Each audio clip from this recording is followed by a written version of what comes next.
નમસ્કાર,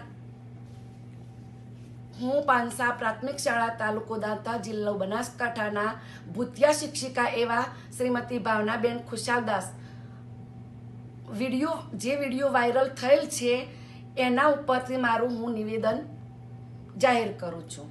તો આ બાબતે પહેલી વાત તો એ છે કે મારી શાળાની અંદર અત્યારે હાલમાં વધઘટનો પ્રશ્ન થયેલ છે અને અત્યારે વધઘટની બદલીઓનો કેમ્પ પણ છે।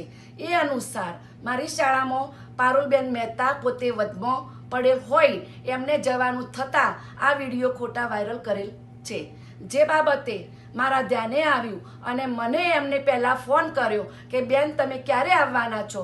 તો મેં એમને કહ્યું કે બસ હવે હું ટૂંક સમયમાં આવું છું। તો એ બેને એવું કહ્યું કે તમે હવે રાજીનામું મૂકી દો તો વધારે સારું। એટલે મેં એમને કહ્યું કે બેન હું રાજીનામું નહીં પણ હાજર થવાની છું।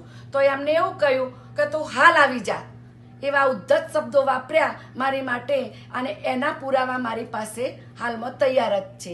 બીજી વાત કે આના માટે થઈ બેનશ્રીએ મારી વિરુદ્ધમાં અરજી કરેલ છે અને એ અરજીના તપાસ અનુસંધાને મારા અધિકારીશ્રીઓએ મારી ખાતાકીય તપાસ પૂર્ણ કરેલ છે, જેની અંદર મેં બિલકુલ એક પણ રૂપિયાનો વધારાનો પૈસો લીધો નથી અને જો એવું જાહેર થાય તો મને જે સજા થશે એવું ભોગવવા તૈયાર છું અને મારી તપાસ ફરીથી પણ કરવા હું સંમત છું।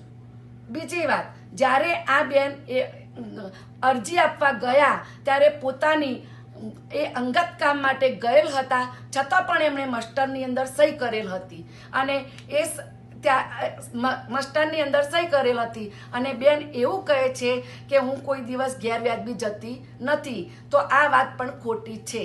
હવે ઇન્ચાર્જ બની બેઠેલા પારુલબેન મહેતાને જો ખરેખર બાળકોની આટલી બધી ચિંતા હતી તો હું જ્યારે 1/1/2024ના દિવસે જ્યારે હું વિદેશ જવા નીકળી એ વખતે બેનશ્રીએ કેમ આ વિડીયો વાયરલ ના કર્યો અને અત્યારે હવે વધઘટના કેમ ચાલુ થયા ત્યારે આ પ્રશ્ન કેમ એમને ઉઠાવ્યો?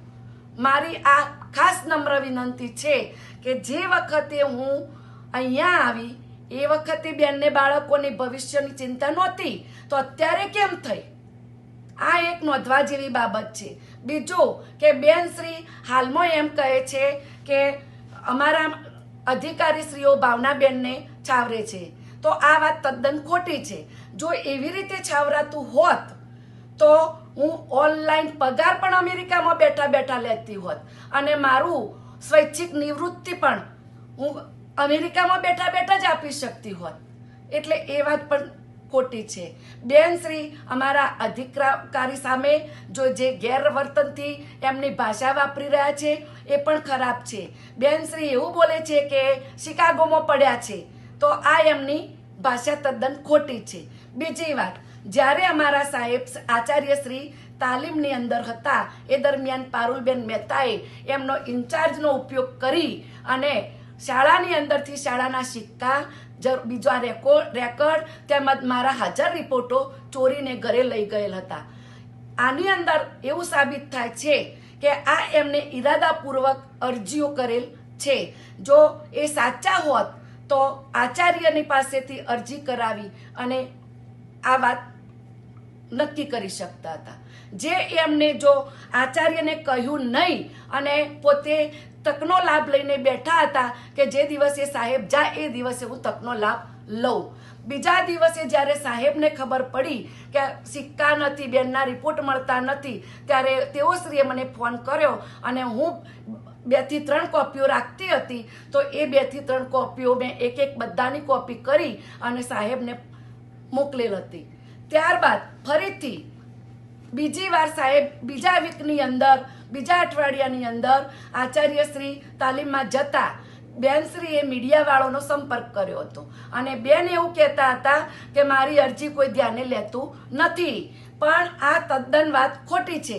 મારા શાળાના આચાર્ય તેમજ અન્ય એક ભાઈ તમામ પુરાવા સાથે સાહેબની ઓફિસે ગયા હતા, તેમજ સેન્ટર શાળામાંથી પણ પુરાવા મંગાવ્યા હતા। આ બધું તમામ તપાસ થઈ ગયેલ હતી, છતાં પણ એની અંદરથી મારો કોઈ એવો પુરાવો નીકળ્યો નથી કે જો મેં મારી ગેરહાજરી દરમિયાન પગાર લીધો હોય. છતાં પણ હું ફરીથી સંમતિ આપું છું કે મારી જાત તપાસ મારા રેકર્ડની જાત તપાસ કરી શકું છું. હવે બેનશ્રી એવું કહે છે કે